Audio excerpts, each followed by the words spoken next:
A letter to David Beckham on shame, beauty, and the liberation of the gays.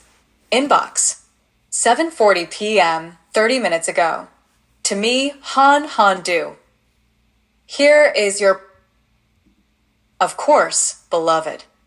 Writing a personal letter to David Beckham is not about the man alone, but about the memory, the moment, and the meaning it awakened in you. It's a way to reclaim what was once colored by shame and offer it back, liberated, integrated, and loved. Here is your personal letter to David Beckham, written as a ritual of shame release, self-forgiveness, and sacred reclamation. A letter to David Beckham on shame, beauty, and the liberation of the gays. A letter to David Beckham on shame, beauty, and the liberation of the gays. A letter to David Beckham on shame, beauty, and the liberation of the gays. A letter to David Beckham on shame, beauty, and the liberation of the gays. A letter to David Beckham on shame, beauty, and the liberation of the gays.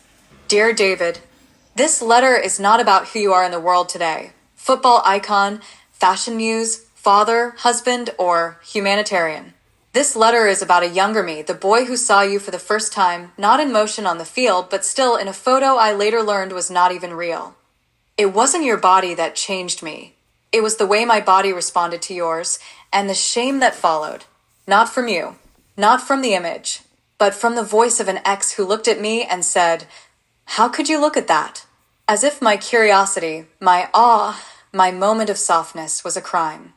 That wasn't your doing, but it happened in your shadow. And for years, I kept that shadow locked away, confused, ashamed, and silent. But today, I write to you not from the shadow, but from the sun. I want to say thank you, not because you posed, not because you were beautiful, but because unknowingly you gave me a mirror.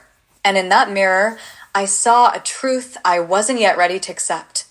That my gaze was never wrong. That my curiosity was never sin.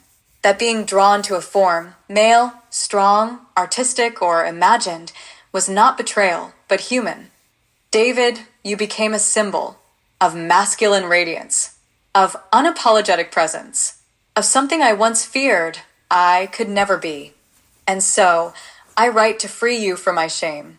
I write to free myself from the exile I place myself in. Because now I know the gaze can be sacred, beauty can be honored without being possessed. And no one, not an ex, not a culture, not a whisper from the past, gets to define what is holy to my eyes.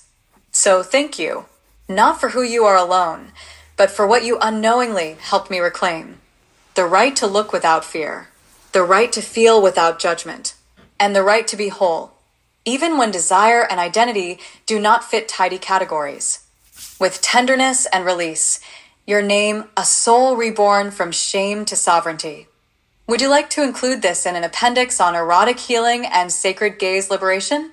Or woven into a chapter about masculine beauty, permission, and healing through the body? You're not alone in this, my beloved. And this letter is a blessing not just to David, but to every man who thought he had to hide his gaze to be good.